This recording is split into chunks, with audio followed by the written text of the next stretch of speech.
है ना। देखिएगा क्वेश्चन है ना, करेक्ट, किसने राज को पृथ्वी पर ईश्वर का अवतार कहा है? किसने राज को पृथ्वी पर ईश्वर का अवतार कहा है? जो लाइव है वो भी जवाब देंगे और जो ऑफलाइन है वो भी जवाब देंगे। किसने कहा है? हिंगल, ईगल सही जवाब है। किसने राज को पृथ्वी पर ईश्वर का अवतार कहा है? हीगल। सबसे पहले तो राज, राज है ना, ये राज है। राज को अंग्रेजी में क्या कहते हैं? स्टेट। राज शब्द का प्रयोग सर्वप्रथम मैकियावेली ने किया था। राज शब्द का सर्वप्रथम प्रयोग मैकियावेली ने किया था। तो कभी पूछा जाए कि हम जो राज बोलते हैं ना राज, कि बिहार राज, उत्तर प्रदेश राज, झारखंड राज, तो ये सब तो नाम न है, लेकिन जो राज बोल रहे हैं यानी स्टेट बोल रहे हैं, तो सबसे पहले राज शब्द का प्रयोग किसने किया था? मैकियावेली। स्टेट में आप लोग याद भी किए होंगे।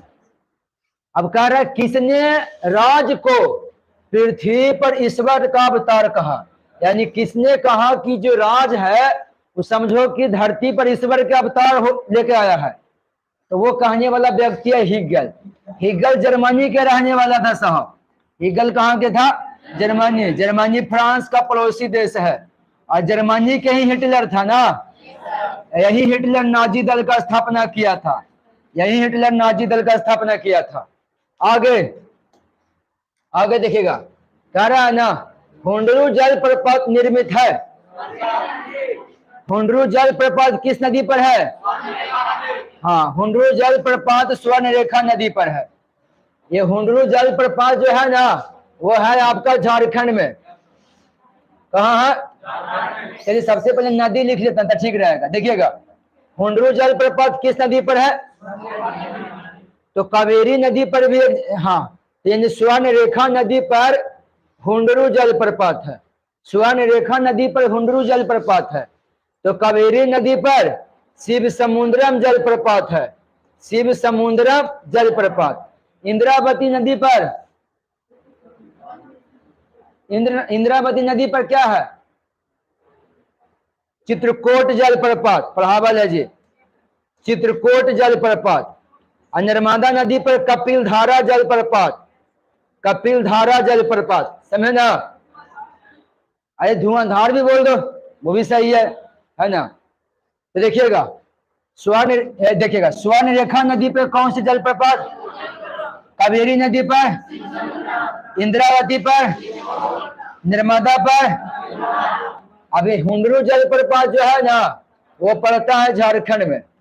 कहाँ पड़ता है? और शिव समुद्रम जलप्रपात कर्नाटक में, और चित्रकूट जलप्रपात छत्तीसगढ़ में, छत्तीसगढ़ में। और कपिलधारा जलप्रपात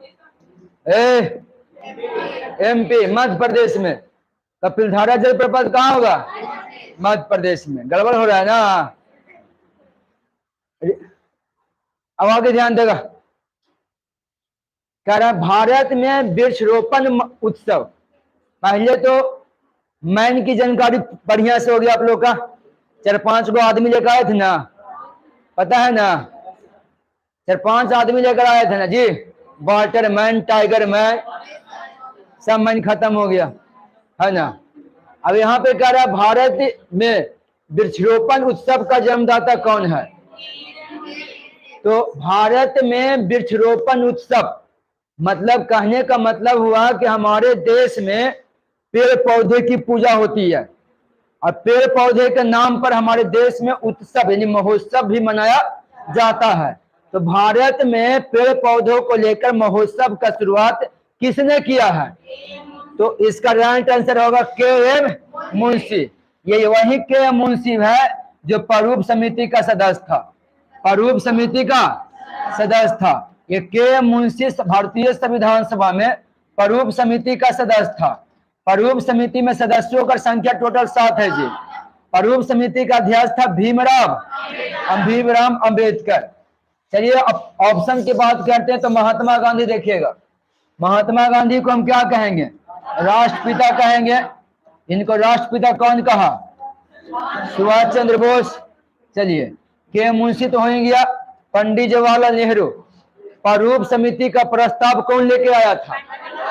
हाँ, प्रारूप समिति का जो प्रस्ताव था, प्रारूप समिति का जो प्रस्ताव था वो कौन लेकर आया था? पंडित जवाहरलाल नेहरू। और विनोबा भावे, इनको आचार्य विनोबा भावे कहते हैं। भूदान आंदोलन 1951 ईस्वी में, समझना, 1951 ईस्वी में भूदान आंदोलन लेकर आने वाला व्यक्ति आचार्य विनोबा भावे। ये जो कि बिहार पुलिस से पूछा हुआ क्वेश्चन है। भूदान आंदोलन कौन लेके आया था? तो आचार्य विनोबा भावे। कब लेकर आया था? 1951 ईस्वी में, है ना। आगे आगे कह रहा, गोंड जनजाति का मुख्य भोजन क्या है? हाँ, गोंड जनजाति का मुख्य भोजन क्या है? तो गोंड जनजाति का मुख्य भोजन है बाजरा। ऐसे देखिए, गोंड जनजाति बहुत राज्य में रहता है। ये एमपी में रहता है, छत्तीसगढ़ में रहता है, बहुत राज्य में रहता है गोंड जनजाति। लेकिन गोंड जनजाति मुख्य रूप से किस राज्य में रहता है? कौन राज्य में रहता है? हाँ, तो गोंड जनजाति बहुत राज्य में है साहब, लेकिन गोंड जनजाति मुख्य रूप से छत्तीसगढ़ में रहता है। इसका मुख्य वृक्ष महुआ है। जैसे हम लोग का मुख्य पेड़ पीपल न है, हम लोग पीपल का पूजा करते हैं ना, समझना, तो हम लोग का मुख्य वृक्ष पीपल है। लेकिन गोंड जनजाति का मुख्य वृक्ष है महुआ। महुआ। अब हम लोग का पीपल का है, इसका महुआ का है, पता है ना।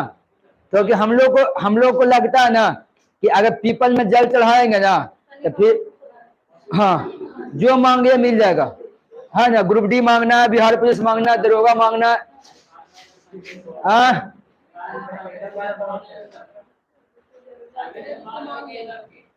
शंकर जी से मांग लिया।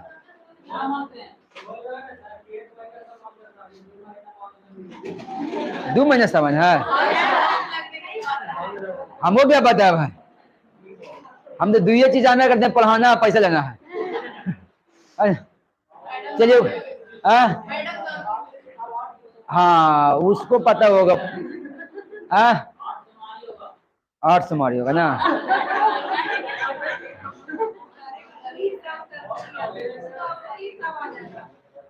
अब ध्यान देगा, अच्छा कोई बात नहीं है। अब ध्यान दो, अब बहुत दिन के बाद शंकर जी 2 महीने के लिए रुक रहे हैं, है ना। चलिए, इधर ध्यान दो ना। तो देखिएगा, हम लोग पीपल को न पूछते हैं, इन लोग महुआ को बढ़िया मानता है, यानी इसका मुख्य वृक्ष क्या है? महुआ है। अब देखिएगा, कह रहा गोंड जनजाति का मुख्य फसल क्या है? इसका मुख्य फसल है बाजरा साहब। भारत में सबसे अधिक बाजरा होता है राजस्थान में। भारत में सबसे अधिक बाजरा कहाँ होता है? और बाजरा मोटे अनाज की सूची में आती है, मोटे अनाज। अब बाजरा को मोटे अनाज का नहीं कह सकते आप, मोटा आदमी को मोटा कहिएगा, लड़ाई हो जाता है, होता है ना, होता है ना। हाँ, मोटा आदमी को मोटा कहेगा नहीं, झगड़ा हो जाता है, तुमको मोटा कहेगा। तो देखिएगा, अब बाजरा को भी मोटा अनाज नहीं कह सकते हैं। हाँ, ये भी बेचारा अपना नाम बदल लिया है, इसका नया नाम है सीरियन। क्या नाम है इसका? नया नाम है सीरियन। सीरियन, समझना। तो ध्यान देगा, ये बाजरा के उत्पादन में पहला स्थान राजस्थान का है।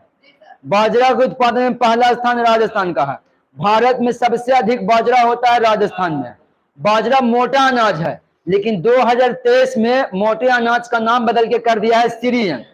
हाँ, सीरियन। तो पूछा जाए कि मोटे अनाज का नया नाम क्या है? सीरियन है। अब हाँ, 2023 को बाजरा वर्ष घोषित किया गया है, बाजरा वर्ष। तब कभी पूछा जाए कि 2023 को कौन सा वर्ष घोषित किया गया है? बाजरा वर्ष। बाकी गेहूं चावल के बारे में तो बहुत बताया गया ना। चलिए आगे देखिएगा। अब आगे कह रहा है, भारतीय संविधान किसने बनाया? कौन बनाया? तुम बताओ। संविधान सभा याद हो गया ना। अब मिलेंगे हम वहीं, समझना। इसका मेरा सेटिंग होबल है, समझना, इसका मेरा होबल है। इसका ये हुआ है कि इसके गांव में अभी भी मतलब कि पढ़ाई के मामले में थोड़ा उतना आगे नहीं है, नहीं ना जी। और इसका गांव मेरा नानीगढ़ सेम है। विकास क्या रोड बन गया है? शिक्षा ओनली फॉर क्या? अब ध्यान दे, अब मिलेंगे सब पूछ दिया कि का पढ़ता है, तो ये क्वेश्चन तुमको से पूछेंगे गांव में, बता दे।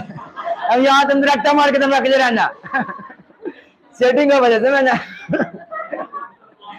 पहले ही इसको बता दिया लड़का के ये क्वेश्चन पूछेंगे, आज दिन में 2 बार पूछेंगे जी। गलती बता दिया था ये वाला क्वेश्चन तुमसे पूछेंगे, भारतीय संविधान का, भारतीय संविधान किसने बनाया? तुमको बोलना संविधान सभा, समझना? ऐसे तो पंछियों को बता देंगे ना। अब ध्यान दो, ध्यान देगा, कह रहा ना कि भारतीय संविधान किसने बनाया, भारत का संविधान कौन बनाया? आदमी का नाम नहीं पूछ रहा, कोई संस्था का नाम पूछ रहा। भारतीय संविधान किसने बनाया है? तो इसका राइट आंसर होगा संविधान सभा। भारतीय संविधान का निर्माण किया, यानी हमारे देश के संविधान बनाने वाला है संविधान सभा। बल्कि संविधान सभा का स्थापना कैबिनेट मिशन के अनुरोध पर, अनुशंसा पे हुआ था। Cabinet mission, cabinet mission, cabinet mission, cabinet mission को ही कहने पर हमारे देश में संविधान सभा बना था, समझ ना? तो अगर पूछता है कि भारतीय संविधान किसने बनाया, तो संविधान सभा। लेकिन संविधान सभा का स्थापना किसके अनुशंसा पर हुआ था? कैबिनेट मिशन के अनुशंसा पर। और संविधान सभा का जो चुनाव हुआ था वो 1946 में हुआ था। कब हुआ था? 1946 में हुआ था। तो फिर से रिपीट कर देते हैं, भारतीय संविधान किसने बनाया? संविधान सभा ने। लेकिन संविधान सभा की स्थापना करने का, स्थापना किसके कहने पर हुआ? Cabinet mission. और संविधान सभा का चुनाव कब हुआ? 1946 में। अब आगे देखिएगा, कह रहा ना चंबल नदी का उद्गम स्थल, तो चंबल नदी का उद्गम स्थल कहाँ है ना? देखिए चंबल नदी का उद्गम स्थल जो है ना वो है जानापाप पहाड़ी। चंबल नदी का उद्गम स्थल कहाँ है? जानापाप पहाड़ी। अब देखिएगा ये हो गया आपका चंबल नदी, ध्यान दो, ये हो गया चंबल नदी। चंबल नदी निकलती है जानापाप पहाड़ी से, लेकिन ये बहती है आपका मध्य प्रदेश में, राजस्थान में और उत्तर प्रदेश में, है ना? राजस्थान का सबसे पढ़ा लिखा जिला कोटा है। कोटा भी चंबल नदी के तट पर है, समझ ना? तो चंबल नदी निकलती है जानापाप पहाड़ी से। चंबल नदी एमपी में बहती है, राजस्थान में बहती है, यूपी में बहती है। राजस्थान के सबसे ज्यादा पढ़ा लिखा जिला कौन है? कोटा है। कोटा तो यहाँ का बच्चा जाता है ना, है। कोटा चंबल नदी के तट पर है। चंबल नदी पर परियोजना भी है, जैसे चंबल परियोजना चंबल नदी पर है। उसके बाद गंगा सागर परियोजना, गंगा सागर परियोजना चंबल नदी पर है। राणा प्रताप सागर परियोजना चंबल नदी पर है। जवाहर सागर परियोजना चंबल नदी पर है ना? तो चंबल नदी पर कौन कौन परियोजना है? चंबल परियोजना, गंगा सागर, राणा प्रताप सागर, जवाहर सागर, है ना? और ये चंबल नदी जो है ना इसका संगम है यमुना नदी। ये किस में गिरती है? यमुना, हाँ यमुना नदी में, लेकिन इटावा के पास, इटावा यूपी में है ना? अब जानापाप पहाड़ी की अगर बात किया जाए तो जानापाप पहाड़ी आपका एमपी में पड़ता है, मध्य प्रदेश में पड़ता है। कहाँ पड़ता है? जानापाप पहाड़ी पर ही इसका कृष्ण के साथ परशुराम, जानापाप पहाड़ी पर ही परशुराम का जन्म हुआ। परशुराम, पूछा जाए कि परशुराम का जन्म कहाँ हुआ है? जानापाप पहाड़ी। अब आरावली पहाड़ी की बात किया जाए, ये भारत का सबसे प्राचीन पहाड़ी है। भारत का सबसे प्राचीन पहाड़ी कौन है? आरावली पहाड़ी है। भारत का सबसे प्राचीन पहाड़ी आरावली पहाड़ी। कौन कौन राज्य में है? तो गुजरात में, राजस्थान में, हरियाणा में और दिल्ली में। दिल्ली में है ना? आरावली पहाड़ी की सबसे ऊंची चोटी कौन है? गुरु शिखर। गुरु शिखर आरावली पहाड़ी की सबसे ऊंची चोटी है गुरु शिखर। गुरु शिखर कहाँ पड़ता है? तो माउंट आबू में पड़ता है। कहाँ पड़ता है? माउंट आबू पड़ता है। माउंट आबू राजस्थान में है। माउंट आबू में ही दिलवाला की जैन मंदिर है ना? आगे तीसरा ऑप्शन है, तीसरा ऑप्शन अजंता की पहाड़ी। अजंता की पहाड़ी महाराष्ट्र में है। इसको जगह क्वेश्चन आता है कौन पहाड़ी है, कहीं राज्य में है। अजंता की पहाड़ी, अजंता की पहाड़ी कहाँ है? महाराष्ट्र में है। और नीलगिरी की पहाड़ी ना, नीलगिरी की पहाड़ी मुख्य रूप से तमिलनाडु में है। नीलगिरी की पहाड़ी मुख्य रूप से तमिलनाडु में है, लेकिन उसके अलावा कर्नाटक में भी है और केरल में भी पड़ता है। पूरा एकदम याद हो गया ना, छुट्टे ना। तो इतना दिन से पढ़ आई तो कुछ ना कुछ फायदा होगा ना, है ना। अब ध्यान देगा। चलिए, करा ग्रीन मफलर का संबंध किससे है ना। ग्रीन मफलर का संबंध किससे है, जल्दी बताओ। अल्लाह में जो जवाब देता है जी, उन लोग दे रहा जवाब। चलो, क्या गलती खा गया, अरे सुधार जाएगा। अरे भाई, करा ग्रीन मफलर का संबंध किससे है। तो अब जैसे ग्रीन का मतलब हरा होता है, मफलर में समझ में करते हैं वो ठंडी में लगाने वाला, है ना, मफलर। तो ये देखिएगा, ये हो जाएगा सड़क, पेड़ नहीं होगा, मिस्टेक से टाइपिंग हो गया है, ये सड़क हो जाएगा। ग्रीन मफलर का संबंध किससे है, पहला ऑप्शन कह रहा अत्यधिक ठंड से बचने के लिए। बहुत से बच्चा ये भी मार के निकल सकता, नहीं निकल सकता है ना। तो ये नहीं होगा साहब, ये गलत है। चलिए, ग्रीन मफलर का संबंध है सड़क के किनारे पेड़ लगाने से।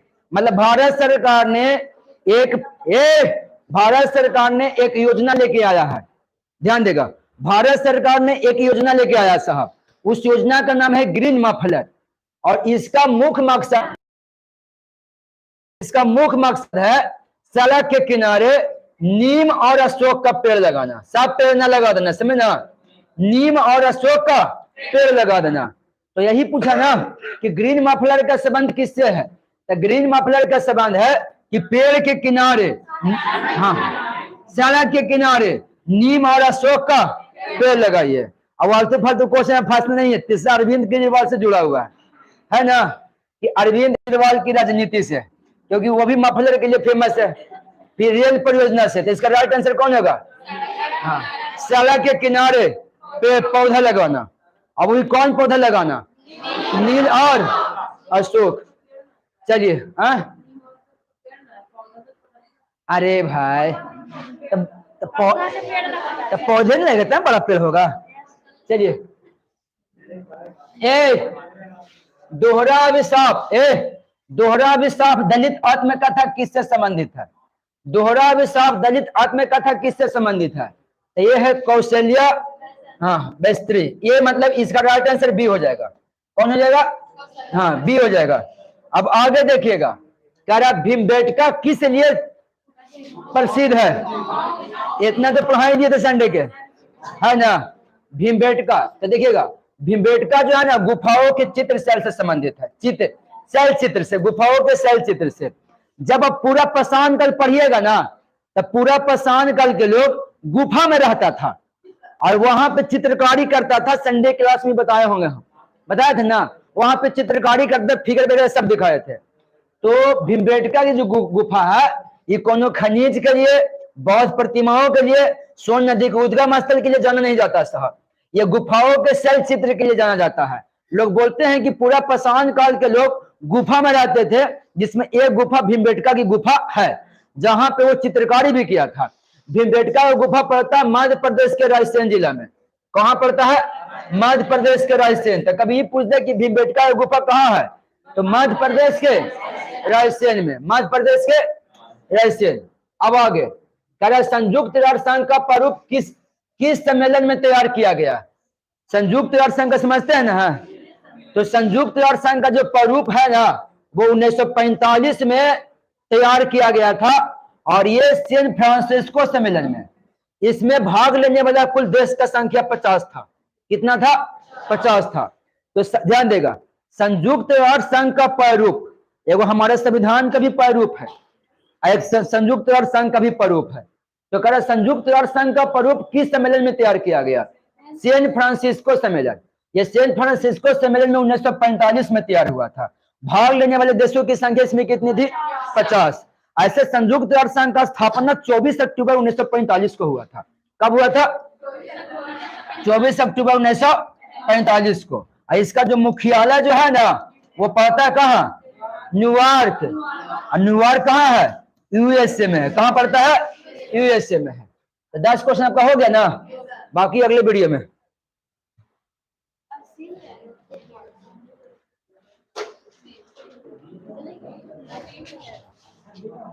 इसका आंसर तब बोलना दिए, सी मार दिए, इसका आंसर बी हो जाएगा। सैन फ्रांसिस्को बोले ना, जैसे लर्निंग दिया ना,